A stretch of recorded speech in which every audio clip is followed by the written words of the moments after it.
Em cima do pato, com Edilene Lopes. Ô Edilene, o incêndio ontem na COP30 vira munição agora contra o presidente Lula? Bom dia. Bom dia, Eustáquio. Bom dia, Kátia. Bom dia aos nossos ouvintes. Exatamente, vira munição para a oposição contra o presidente Lula. A COP já vinha sofrendo várias críticas em relação aos gastos, em relação também à organização. E a oposição vinha explorando esses pontos. Um incêndio dentro da Conferência do Clima era tudo que o presidente Lula não precisava.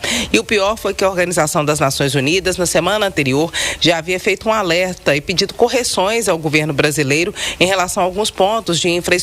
Nós relatamos, quando estivemos na COP30, em Belém do Pará, que durante as chuvas, que são diárias no estado, algumas goteiras apareceram, havia também algum problema de ventilação e houve um questionamento em relação principalmente à segurança, porque indígenas que fizeram uma manifestação, dentre várias que ocorreram em Belém do Pará durante a realização da COP, acabaram invadindo parte da estrutura. Então, a Organização das Nações Unidas pediu ao governo brasileiro, o anfitrião, que fizesse as correções. E aí ontem esse incêndio que nós acompanhamos, fizemos a cobertura em tempo real, foi a gota d'água para que a oposição dissesse que o evento é mal organizado e que o gasto do dinheiro público foi mal empregado. Nós também tivemos durante a cobertura da COP uma matéria exclusiva feita por Rômulo Ávila, da nossa equipe do Portal e por mim, que revelaram um gasto de R$1 bilhão na COP, que posteriormente, em entrevista exclusiva a Itatiaia, o ministro Celso Sabino disse que eram 5 bilhões, pois incluía também as obras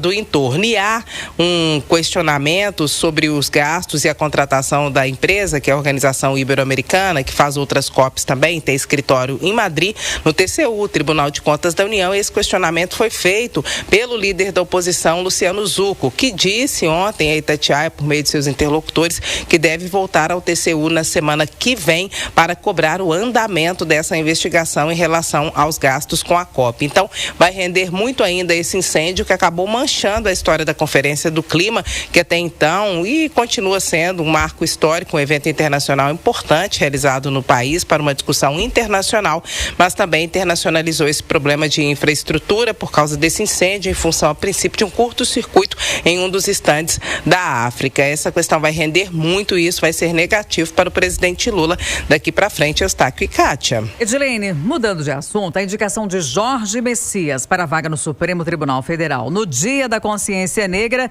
gerou críticas ao presidente Lula por parte de movimentos que cobravam a indicação de uma mulher negra.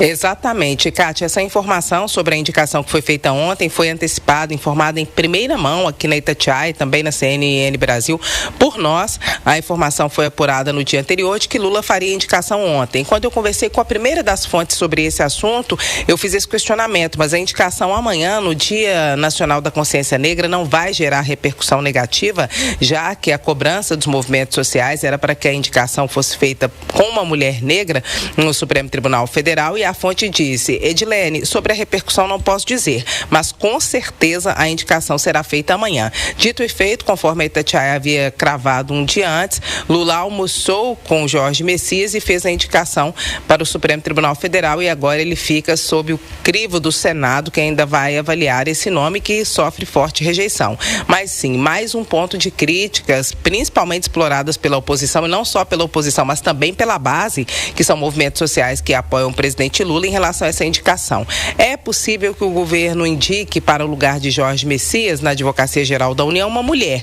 É possível também que seja uma mulher negra, mas aí a possibilidade acaba diminuindo bastante. Isso amenizaria a crise, mas não resolveria o problema, porque a indicação foi feita em um dia simbólico. E por que foi feita nesse dia? As fontes com as quais eu venho conversando há 2-3 semanas sobre esse assunto já disseram que poderia ser nesse prazo antes da próxima viagem internacional de Lula e em função das sequências de evento, já que ele chegou agora na África e de lá parte para na verdade já chegou a Joanesburgo na África, por ação que eu fiz agora para a reunião do G20, então esse era o único dia que tinha ali na agenda de Lula para que ele recebesse Messias e fizesse esse anúncio, só que simbolicamente pegou muito mal, Kátia e Eustáquio. Edilene, por fim, vamos falar agora da questão do tarifaço. A decisão do presidente Donald Trump de retirar a tarifa de 40% sobre produtos do Brasil, o presidente Lula comemorou, né? E isso pode enfraquecer o ex-presidente Bolsonaro?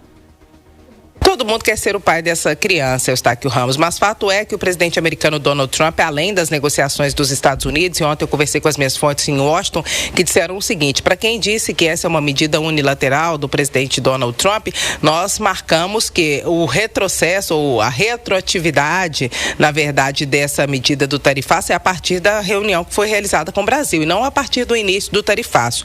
Isso deixa claro que foi uma reação ou foi um movimento feito a partir da negociação feita pelo Brasil. Então, o governo comemora, os setores produtivos também comemoram, aqueles que tiveram o tarifaço retirado, o café, por exemplo, que foi um setor que aguardava muito esse anúncio feito pelo presidente Donald Trump, mas fato é que isso está colocado na conta da negociação do Brasil e aquelas punições que eram previstas para os inimigos do ex-presidente Jair Bolsonaro, como asseverar as punições ao Supremo Tribunal Federal, não aconteceram. E aí isso deixa o ex-presidente Jair Bolsonaro mal nessa história em relação com o Donald Trump e deixa o presidente Lula bem, já que pode ser fruto de fato dessa negociação iniciada pelo Brasil. Eustáquio, uma última informação aqui. Pode ser que os estandes da COP, eu apurei isso agora há pouco, há pouquíssimos minutos, os estandes ou os pavilhões do Brasil, os pavilhões de outros países na Blue Zone não sejam reabertos. Hoje seria o último dia da COP, deve ser adiado para domingo em função do incêndio que ontem interditou toda a área e neste momento permanecem interditados os pavilhões dos países na Blue Zone. As pessoas podem entrar, pegar os pertences que deixaram para trás, a Polícia Federal acompanha, mas os estandes dos países ainda não estão funcionando e podem ser que não sejam reabertos até o fim da COP. Mais um ponto de repercussão negativa, porque isso vira notícia em cada um dos países, com a manchete de que o Brasil, por causa de um incêndio na COP30, aqueles países tiveram que fechar os seus estandes ou seus pavilhões na Conferência do Clima. Eustáquio e Kátia.